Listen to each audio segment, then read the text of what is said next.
আসসালামু আলাইকুম ওয়া রাহমাতুল্লাহি ওয়া বারাকাতুহু।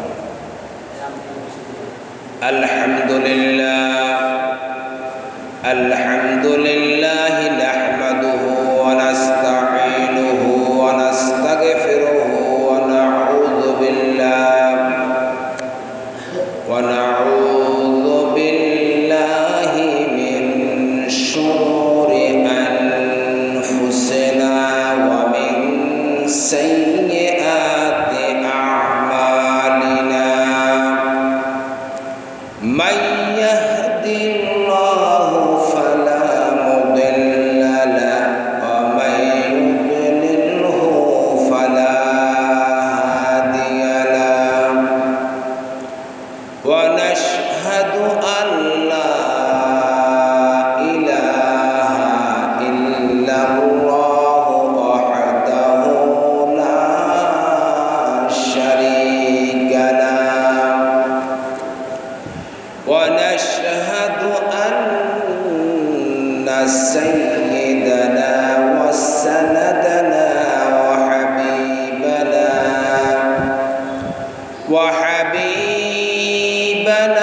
ومولانا وأولانا محمدا عبده ورسوله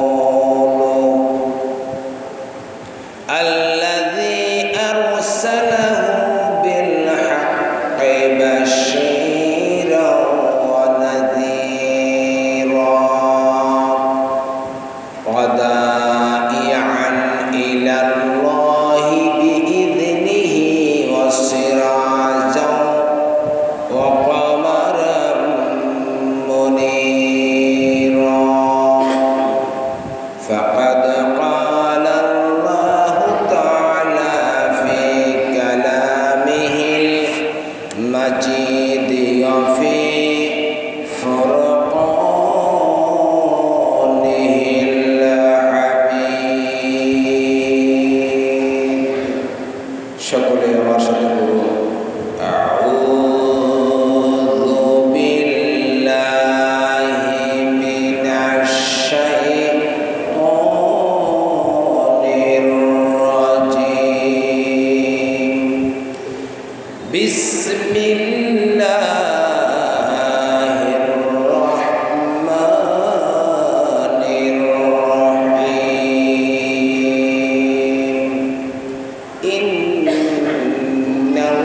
ইন্নাল্লাহা ওয়া মালাইকাতাহু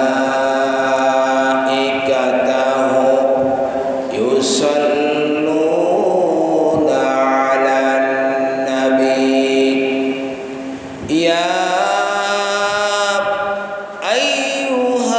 আইয়ুহাল্লাযীনা আমানু সাল্লু আলাইহি ওয়া সাল্লিমু তাসলিমা। আল্লাহুম্মা সাল্লি আলা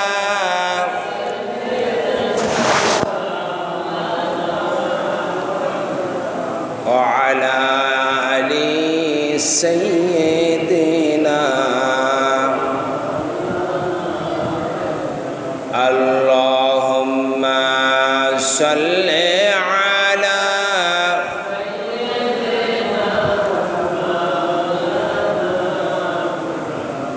وعلى آل سيدنا।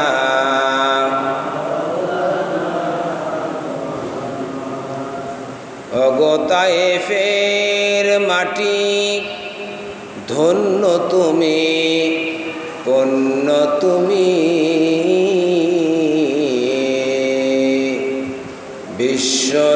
বিশ্বনবীর কদম চুমি। আল্লাহুম্মা সাল্লি আলা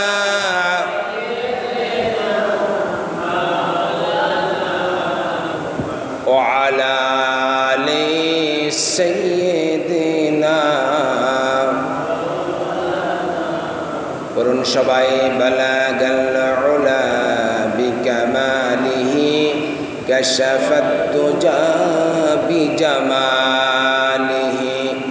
حسنت جميع خصاله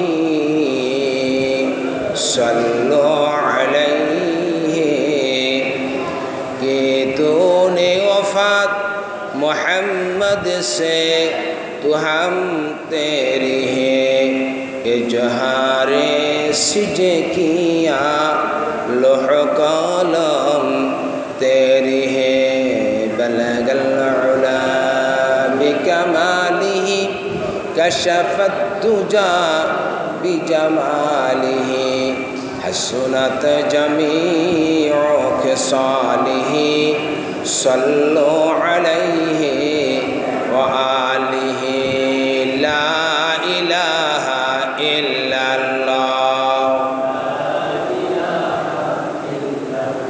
ला इलाहा इल्लल्लाह ला इलाहा इल्लल्लाह ला इलाहा इल्लल्लाह मुहम्मदुर रसूलुल्लाह।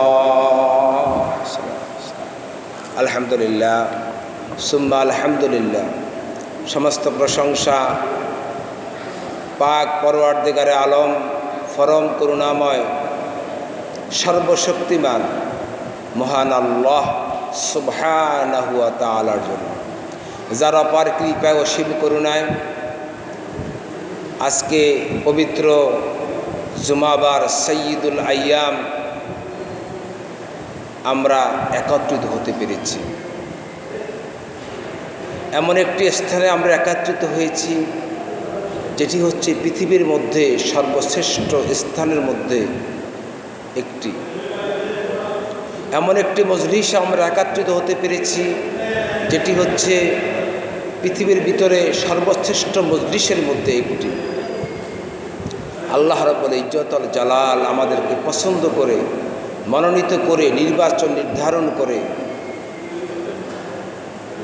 রওজাতুম মিন রিয়াদুল জান্নাহ জান্নাতের বাগিচায় আমাদেরকে একত্রিত হওয়ার তৌফিক দান করেছেন। এই জন্য আমরা সকলে মিলে হৃদয়ের সবটুকুন আবেগ অনুভূতি উজাড় করে দিয়ে হৃদয়ের গহীন থেকে বিনয় অবনত চিত্তে আবেগের সাথে কালেমাত শুকুর আদায় করি, বলি আলহামদুলিল্লাহ রব্বানা লাকাল হামদ হামদান কাসীরান তাইয়িবান মুবারাকান ফীহি ইয়া রব্বি লাকাল হামদু কামা ইয়ামবাগি লি জালালি ওয়াজহি ওয়া আযীমি সুলতানিক ইয়া রব্বি লাকাল হামদু বিল ঈমান ইয়া রব্বি লাকাল হামদু বিল ইসলাম ইয়া রব্বি লাকাল হামদু বিল কুরআন হুয়া লাকা সাম্মাইতাহু বিনিমাতিক। সম্মানিত উপস্থিতি, আমরা পৃথিবীতে জাগতিক এই ধরায় যদি আমাকে আপনাকে প্রশ্ন করা হয়, দুইটা দিক বেছে নেওয়ার জন্য বলা হয়, একটা হচ্ছে শান্তি আর একটা হচ্ছে অশান্তি, তাহলে আমরা সবাই বলবো যে আমরা শান্তি চাই।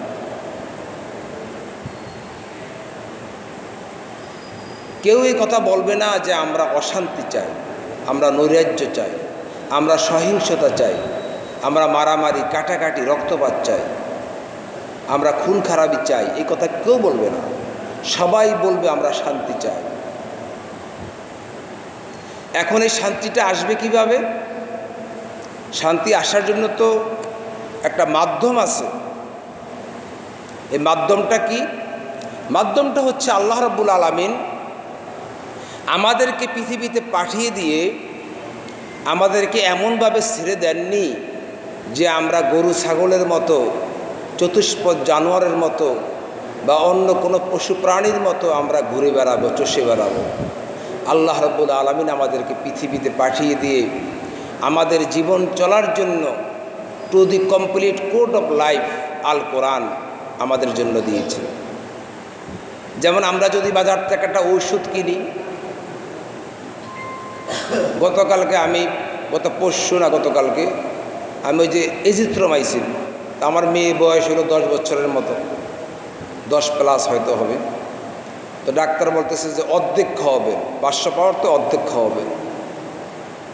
এটাকে বলে কোড অফ লাইফ, মানে প্রত্যেকটার একটা বিধান, নিয়ম কানুন। যে আমি একটা ধরেন একটা ফ্রিজ, আপনার ফ্রিজটা কীভাবে চালাবেন এটা একটা নিয়ম আছে। দেখবেন যে ফ্রিজ যারা কিনে সেখানে একটা ম্যানুয়াল দেওয়া হয়, একটা বই দেওয়া হয়, ফ্রিজের এত ডিগ্রি সেন্টিগ্রেড তাপমাত্রায় ফ্রিজটা চালাবেন, এভাবে চালাবেন, সেখানে স্টেবিলাইজার দেওয়া হয়, ইনস্ট্রাকশন দেওয়া হয়। আল্লাহ রাব্বুল আলামিনকে মানুষকে পৃথিবীতে পাঠিয়ে মানুষের চলার জন্য একটা বিধান দিয়ে দিলেন। কেন দিলেন?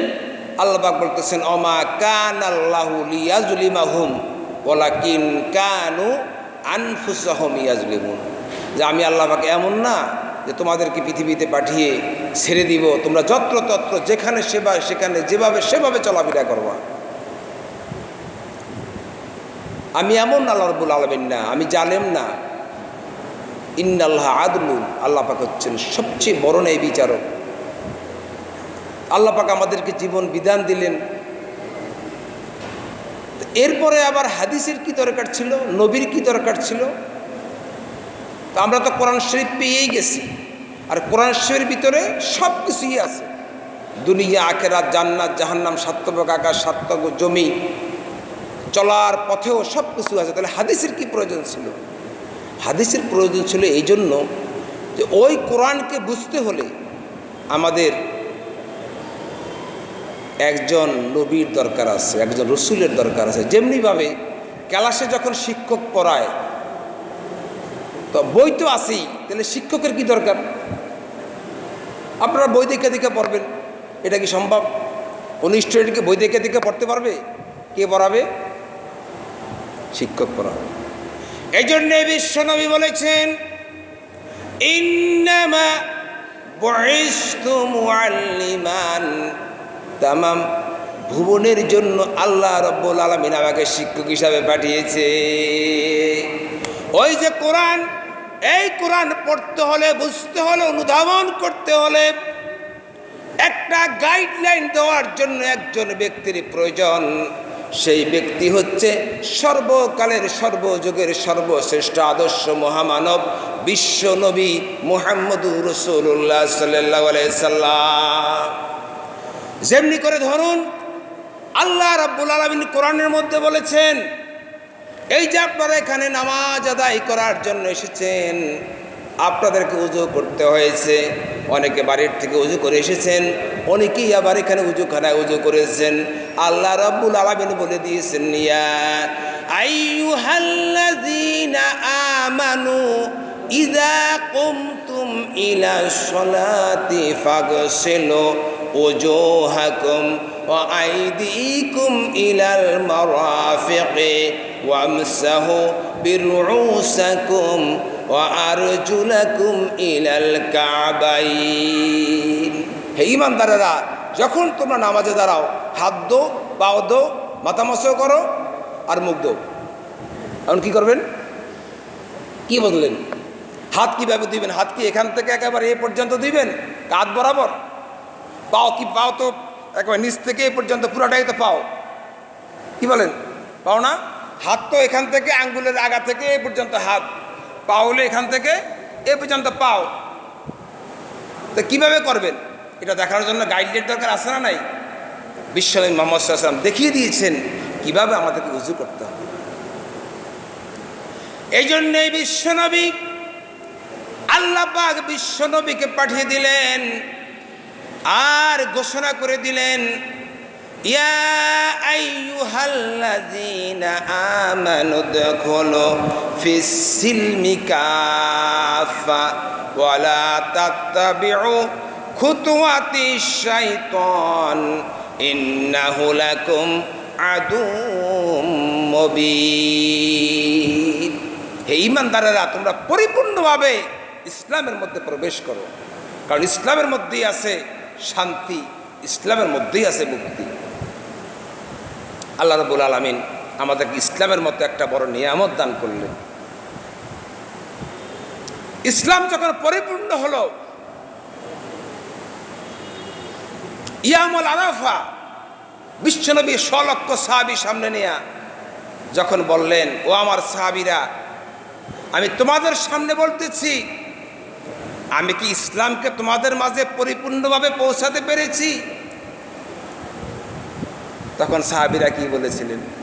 100 লক্ষ সাহাবী সমস্বরে বলেছেন, ইয়া রাসূলুল্লাহ, ইয়া হাবিবাল্লাহ, আপনি শুধু আমাদের মাঝে ইসলামকে পৌঁছাই দেননি, বরং ওই যে আমি বলেছি ওযু কিভাবে করতে হবে শিখিয়ে দিয়েছেন, নামাজ কিভাবে পড়তে হবে শিখিয়ে দিয়েছেন। বিশ্বনবীর সাহাবী হুযায়ফা রাদিয়াল্লাহু তাআলা আনহু ইয়ামেন সফর করতেছেন, আর আল্লাহর বান্দা নামাজ পড়তেছেন। নামাজ জানতে হুযায়ফা রাদিয়াল্লাহু তাআলা আনহু বললেন, ও আল্লাহর বান্দা নবীর উম্মত, তুমি এভাবে কতদিন পর্যন্ত নামাজ আদায় করো? আল্লাহর বান্দা নবীর উম্মত বলতেছে, কমস কম 40 বছর হবে আমি এভাবে নামাজ আদায় করি।